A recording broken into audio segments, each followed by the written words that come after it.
ভাই লোক, আজকে যে বিষয়টা আমি নিয়ে চলে এসেছি সেটা হচ্ছে সনম তেরি কসমের রিলিজের ব্যাপারে।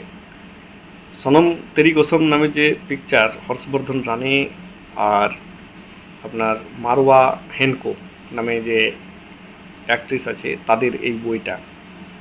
তো এই বইটা 2015-তে একবার রিলিজ হয়েছিল। তখন ওই বইটা 25 কোটিতে তৈরি হয়েছিল, কিন্তু বইটার অল টাইম কালেকশন ছিল 15 কোটি, মানে 10 কোটি লস, সুপার ফ্লপ হয়েছিল। তো সেই টাইমে হর্ষবর্ধন রানে বিভিন্ন শোতে এসে বলছিল যে বইটা ভালো হয়েছে, কিন্তু দর্শকরা ঠিক মতো নেয়, এবং যারা দেখেছিল তাদের মধ্যে একটি ইমোশনালি ইফেক্ট পড়েছিল। বইটা সত্যি খুব সুন্দর, একটা love story, romantic love story, কিন্তু তখন অতটা কেউ পাত্তা দেয়নি। কিন্তু 10 বছর পর যখন এটা রিলিজ হচ্ছে, তখন দুদিনের কালেকশন 18 কোটি। মানে আপনি চিন্তা করেন, এটা রিলিজ হওয়ার পর কেন এটা হয়েছে। তার কারণ হচ্ছে যে অনেক বই আছে যেগুলো আপনি নাম শুনে বা অ্যাক্টর অ্যাক্ট্রেসকে দেখে অতটা পাত্তা দেন না, কিন্তু তারপরে যখন বইয়ের স্টোরিটা দেখেন, যেমন তুমবাদ, তুমবাদ রিলিজের পর ভালো ওয়ার্ক করেছে সিনেমা হলে, লোক আসছে দেখতে। তো সেই রকমই হয়েছে আপনার সনম তেরি কসম। কারণ নতুন অ্যাক্টর অ্যাক্ট্রেস যখন হয় এবং ডাইরেক্টর যখন নতুন হয়, যখন পাবলিসিটি পায় না, তখন এরকম ধরনের ঘটনা ঘটে। কিন্তু ব্যাপার হচ্ছে যে বইটা রিলিজ হওয়ার পর পাবলিক প্রচুর দেখছে বইটাকে, এবং হাউসফুল শো যাচ্ছে। হর্ষবর্ধন রানে এখানে ইন্দোরের ক্যারেক্টার করেছে, এবং যে সারুর ক্যারেক্টার করেছে সেটা হচ্ছে মারওয়া হেনকো। এবার এটা একটা রোম্যান্টিক লাভ স্টোরি।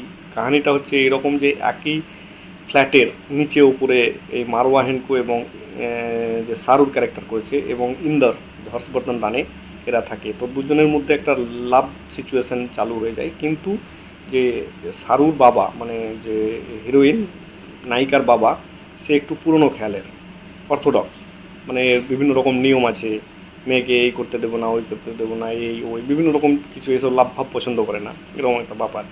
আর যে শাহরুখ ক্যারেক্টার দেখিয়েছে সেটা একবারেই মানে ভোলা ভালা সিধা সাদা ইনোসেন্ট। ওকে কেউ পছন্দ করে না, ওর বোনও, মানে ওর লেগে ওর বিয়ে হচ্ছে না বলে ওর বোনও ওকে পছন্দ করে না, মানে মডার্ন না বেসিক্যালি বলতে গেলে। কিন্তু মেয়েটা দেখতে এত সুন্দর, এটাই মনে হচ্ছে মাইনাস পয়েন্ট। ওখানে একটা কালো বা মোটা মেয়ে দিলে তাহলে বলতে এ হচ্ছে কেউ ওকে ভালোবাসে না, এরকম এরকম, কিন্তু এতে মেয়েটা এত সুন্দর যে ইনোসেন্ট দেখিয়েছে, আর সুন্দর এত। তো হর্ষবর্ধন রানের সঙ্গে ওর, আর হর্ষবর্ধন রানে হচ্ছে যে বড় বাবার ছেলে, মানে প্রচুর পয়সাওয়ালা, তার ছেলে হচ্ছে হর্ষবর্ধন রানে। এ নিজের খাম খেয়ালিপনা করতে থাকে। তো ওর সঙ্গে একটা লাভ সিচুয়েশন চালু হবে। এবার ওর বাবা ওটা মেনে নেবে না। তো যাই হোক, এই ধরনের একটা লাভ স্টোরি বই আপনার ভালো লাগবে, আপনারা যারা রোম্যান্টিক মুভি পছন্দ করেন। যেমন জব উই মেট, বইটা আমার খুব পছন্দ ছিল। তো এই এরকম ধরনের একটা স্টোরি যে মেয়ে, মানে হিরো হিরোইনের মেল হচ্ছে না, এরকম ধরনের একটা স্টোরি। আর এখনকার জেনারেশনকে এই জন্যই ভালো লাগবে, তার কারণ হচ্ছে যে এখন সেই ধরনের লাভ স্টোরি দেখা যায় না। যারা 90 দশকের বা এই 2000-এর যারা যে লাভ স্টোরিটা ছিল, যে লাভারের জন্য জান দিয়ে দেওয়া বা প্রেমিকার জন্য জান দিয়ে দেওয়া, যে কোনো সিচুয়েশানে পড়ে যাওয়া, তো এই যে লাভ স্টোরি পিওরিটি ছিল লাভের মধ্যে একটা, সেটা এখন আর দেখা যায় না। এখন তো ये तू नहीं तो तेरी बहन एक गया तो दूसरा आया, মানে একটা চলে গেল তো দ্বিতীয় এলো, এরকম একটা ভাব আছে। তখন কেউ এই ধরনের লাভ, মানে কারোর জন্য এই ভালোবাসার জন্য জীবন দিয়ে দেওয়া, এটা দেখাই যায় না।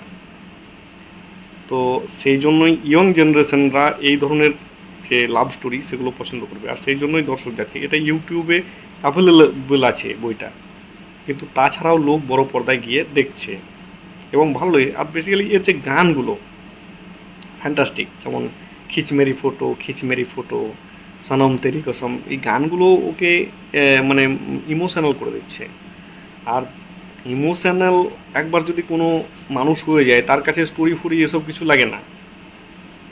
যেমন তেরে নাম পিকচারটা দেখেছেন আপনারা, আমার তো মনে হয় তেরে নামটা রিলিজ করলে আবার লোকে দেখতে যাবে, সুপার ডুপার হিট হবে। হ্যাঁ, সনম তেরি কসম অলরেডি সুপার ডুপার হিট হয়ে গেছে, এবং সনম তেরি কসমের আর একটা পার্ট আসবে কি না সেটা দেখার বিষয়। তো যাই হোক, মনে হয় যে সনম এই যে বইটার হিউজ সাকসেসের পর সনম তেরি কসম পার্ট 2 চলে আসতে পারে। আরে হিরোইন তখন কোথায় আছে তারপরে আর কোনো বই করেনি, আমি তো চিনতামই না, আমি তো জানতামই না। হ্যাঁ, হর্ষবর্ধন রানীকে অনেক জায়গায় দেখেছি, তো হর্ষবর্ধন রানেও মনে হয় তারপরে আর কোনো বই করেনি, তবে এই বইটা হিট হওয়ার পর আমার মনে হচ্ছে যে এ একটু লাইম টাইমে আসবে এবং একে অনেকগুলো পিকচার পাবে। আর সত্যি ভালো অ্যাক্টিং করেছে দুজনেই, ভালো, এবং আদার ক্যারেক্টারসগুলো ভালো অ্যাক্টিং করেছে, খুব সুন্দর। তাদের যে বিভিন্ন সিনগুলো দেখিয়েছে রোম্যান্টিক, খুব সুন্দর। একটা সিন আছে যেখানে ইন্দর একটা গাছের নিচে এসে সারুর ব্যাপারে বলবে আর ওই ফুলগুলো পড়তে থাকবে, আর দারুণ সুন্দর স্ক্রিন প্লে। তো যাই হোক, আপনারা গিয়ে আমি বলবো বইটা দেখুন, নিরাশ হবেন না, হতাশ হবেন না। বইটা খুব সুন্দর বানিয়েছে, আমার তো ভালো লেগেছে। লাভ স্টোরি আমিও পছন্দ করি। তো আপনারা গিয়ে বইটা দেখুন, তারপর আমার কমেন্ট বক্সে এসে লিখবেন যে সনম তেরি কসম যে রিলিজ হওয়ার পর বইটা আপনাদেরকে কেমন লেগেছে।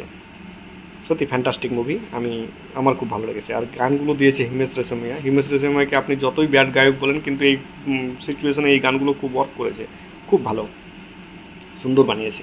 তো আজকের মতো এখানেই রাখছি বন্ধুরা। বিমল চ্যাটার্জির নমস্কার, দেখা হবে অন্য ভিডিওতে।